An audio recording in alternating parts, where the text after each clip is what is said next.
Bonjour à tous et bienvenue dans votre édition régionale. Ce mercredi 13 mars, nous parlons de la Semaine nationale du rein. Des dépistages sont organisés dans plusieurs hôpitaux de la région, un geste important pour prévenir les maladies et les soigner efficacement. Les mots référendum et démocratie participative sont revenus au centre des discussions. À Ploua, ces concepts sont devenus concrets. Le maire est en contact direct avec sa population grâce à une application. Et puis nous irons aussi à la découverte du brastis, un pastis breton. La boisson anisée a été créée dans les Côtes-d'Armor et elle rencontre un joli succès. Nous vous l'annoncions dans notre édition d'hier, le bateau Grande America gît depuis ce mardi par 4600 mètres de fond à plus de 200 km des côtes françaises. L'équipage avait été sauvé dès ce dimanche. Aujourd'hui, le risque de pollution est avéré avec le fioul lourd contenu dans les réservoirs. Le roulier de 214 mètres transportait aussi des produits chimiques dans une bonne partie de ses conteneurs. Frédéric Lorenzon nous en dit plus. Le Grande America, navire vieux de 22 ans, était affrété par Grimaldi Lines.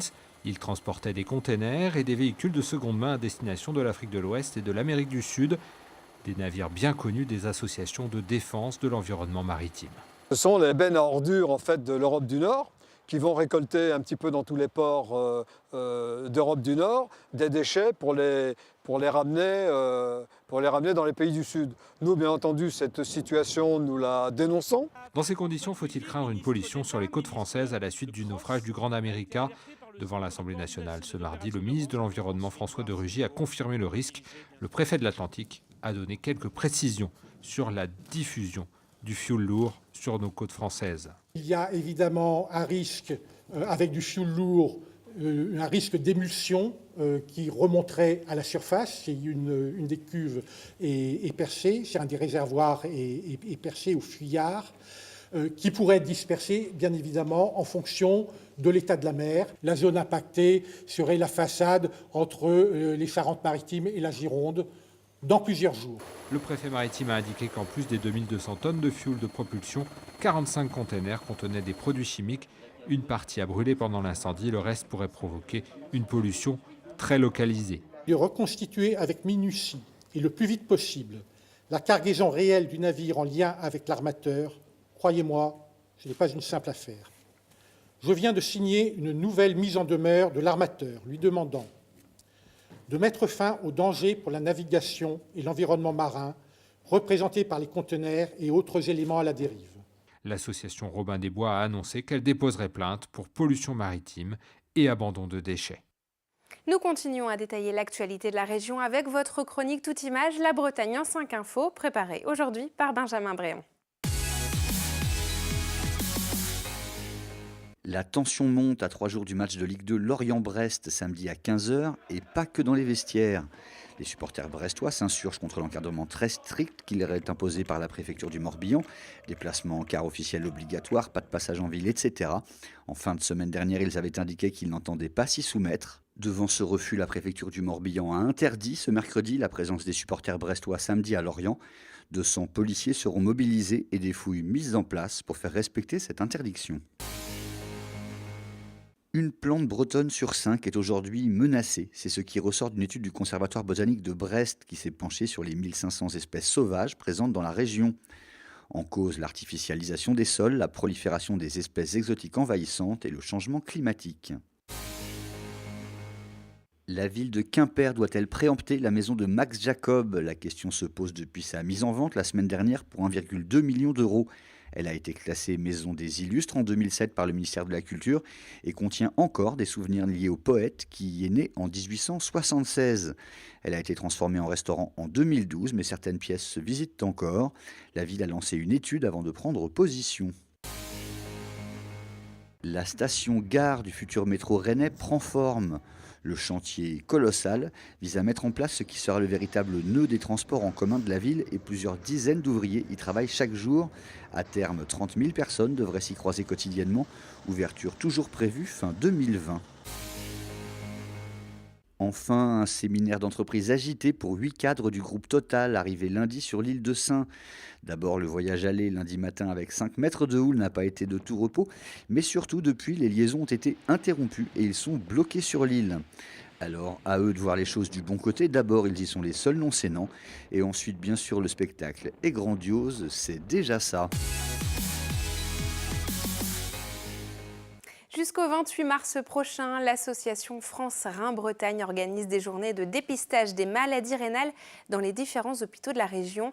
À Lorient, par exemple, plus de 330 personnes se sont faites dépister ce mardi. Un geste important qui permet une prise en charge rapide dans le traitement de la maladie, comme nous l'explique Karine Chevrolier. 10h30, donc je vais faire le tour de 10h30. Ça va, monsieur Loyer? Pas de douleur? Atteint d'une maladie rénale depuis plus de 35 ans, Joseph Loyer est en attente d'une seconde greffe.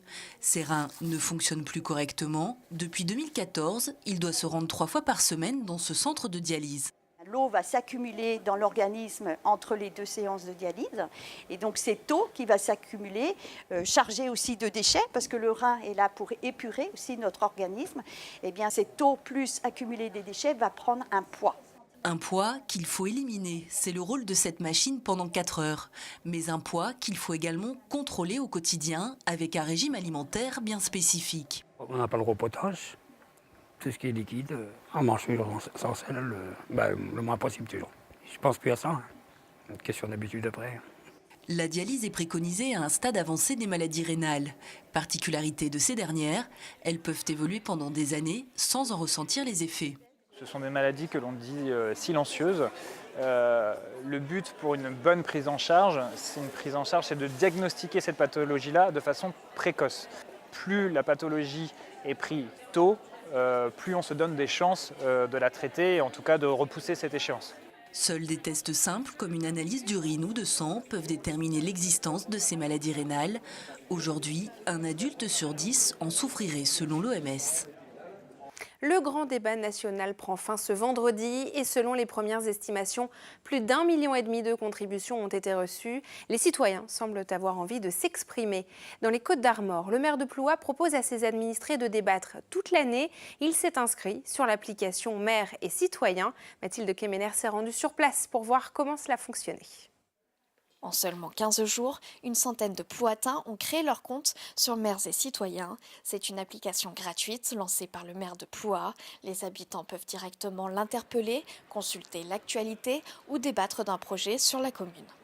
Pourquoi j'ai fait la démarche? Parce qu'il y avait une communication à faire avec la mairie, direct, avec Internet. Et je vais jeter un œil pour savoir les nouvelles, tout ce qui se fait, qui va se faire, faire des prévisions et tout. Je vais m'inscrire parce que je trouve ça très intéressant, oui, de pouvoir formuler ce que l'on a envie directement pendant qu'on y pense. Parce que c'est vrai que quelquefois on ne voit pas le maire quand on pense à quelque chose. Une initiative qui naît pendant le grand débat national, mais qui était en cours d'élaboration par la mairie depuis 2 ans. C'est vraiment le hasard. Aujourd'hui, il y a un grand nombre d'élus qui quittent Facebook. Il y en a marre de se faire insulter pour tout et n'importe quoi. Voilà. Donc là, l'avantage, par contre, on répond à des gens dont on connaît le nom. Voilà. On sait, c'est vraiment concret, quoi. Pour pouvoir faire des sondages, faire un certain nombre de choses, il faut penser qu'à Plouha, on a 50% des habitants qui ont plus de 60 ans. Alors c'est vrai que c'est ce genre de réseau social, un peu comme Facebook, qui correspond bien à des gens de mon âge. 3 à 4 fois par jour, le maire se connecte pour valider les nouveaux inscrits et répondre aux messages. Il est pour l'instant le seul en Bretagne à avoir mis en place l'application Maires et Citoyens. Nous prenons maintenant des nouvelles du groupe Fuzeta, repéré en 2014 au Transmusical de Rennes. La formation originaire de Vannes continue de se produire en concert. Elle vient de sortir un nouveau titre, Wandering Life, et sera en concert à Saint-Avé ce jeudi. Adeline Poyot est allé rencontrer ses musiciens bretons. Tout a débuté il y a 5 ans. À l'origine de Fuzeta, 3 frères vantais passionnés de musique. Leur style et leurs influences sont à l'image de la Bretagne, avec des facettes qui collent au territoire. Il y a un peu 2 facettes, on va dire. Il y a le soleil d'un côté qui serait plutôt représenté par la pop et le côté mélodieux de notre musique. Et puis un côté un peu plus tempête, donc je dirais plus énervé, plus rock. Rejoint par 2 amis musiciens, la fratrie aime raconter dans ses chansons les voyages et les expériences de leur vie commune. Être frère, c'est une véritable force pour eux. Le fait qu'on se connaisse depuis toujours permet de simplifier un peu nos relations. On est assez francs, on va tous dans la même direction en fait. Et nous, on voit plus ça comme une force. Même après une tournée d'une centaine de dates et plusieurs concerts à l'étranger, le Morbihan reste toujours leur point d'attache. On a pas mal tourné en France, on est allé en Chine, on est allé au Vietnam, on est allé en Belgique. Après, on reste un jeune groupe, on a bien hâte de jouer chez nous, parce qu'en plus l'Econova, c'est une salle où nous on répète toutes les semaines. Elle nous a suivis dès le début.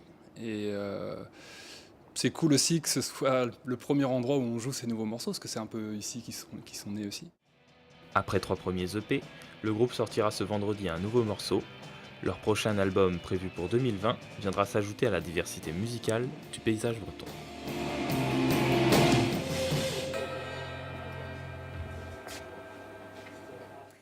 Et le Brastis, c'est le dernier venu parmi les alcools bretons. Ce pastis est vendu depuis un mois par la Maison Jouffes à Dinan. Ce n'est pas la première fois qu'une boisson anisée est créée en Bretagne, mais cette fois-ci, le breuvage récolte les fleurs de la critique marseillaise. Mathilde Kemener est allée déguster avec modération, bien sûr, cette boisson. À Dinan, les petits jeunes s'enchaînent sur le comptoir de ce bar. En un mois, ce gérant a servi plus de 200 verres de Brastis, un pastis made in Bretagne. On ne le trouve pour l'instant que dans les cafés, hôtels et restaurants, ainsi que chez les cavistes. Il y a des gens qui viennent expressément dans mon bar parce que justement on vend le Brastis, et sachant qu'on ne le trouve pas non plus dans les supermarchés. Donc il y a des gens qui se déplacent pour le Brastis. Et ce jour-là, justement, dans ce bar, une Marseillaise, après dégustation, que pense-t-elle du Brastis? Il est tout aussi bon, même meilleur. À l'origine de cette audacieuse revisite, le fondateur de la Maison Jouffes à Dinan. Depuis 20 ans, il est spécialisé dans les spiritueux. Aujourd'hui, il fait déjà face à sa 3e rupture de stock avec 5000 bouteilles vendues. Ça a été un tourbillon, quoi. Et ce qui est drôle, c'est cette passion que ça crée avec les Marseillais et les Bretons qui répondent aux Marseillais. Et je ne pensais pas que la Maison Jouffes et son Brastis allaient pouvoir déclencher autant de passion. Dans leurs locaux, pas d'usine, le lieu de fabrication est confidentiel, mais il se situe quand même en Bretagne. À Dinan, ils gèrent le côté commercial et élaborent les produits. Un nouveau pastis breton devrait d'ailleurs voir le jour en grande surface. Notre produit, on est entre 29 et 35 € en fonction des réseaux. Et justement, on veut faire un deuxième produit qui ne s'appellera plus Brastis, dans une bouteille différente et surtout à un prix qui sera plus en phase avec les anisés que les gens achètent lorsqu'ils en consomment un petit peu plus que celui qui veut juste avoir un joli symbole chez lui. La sortie de ce nouveau produit est prévue dans les semaines à venir.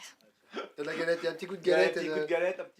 Et le Brastis, comme tous les alcools, est à consommer avec modération. Merci à vous de votre fidélité. Je vous donne rendez-vous demain à 19 h pour un nouveau JT. Passez une belle soirée sur nos antennes. À demain.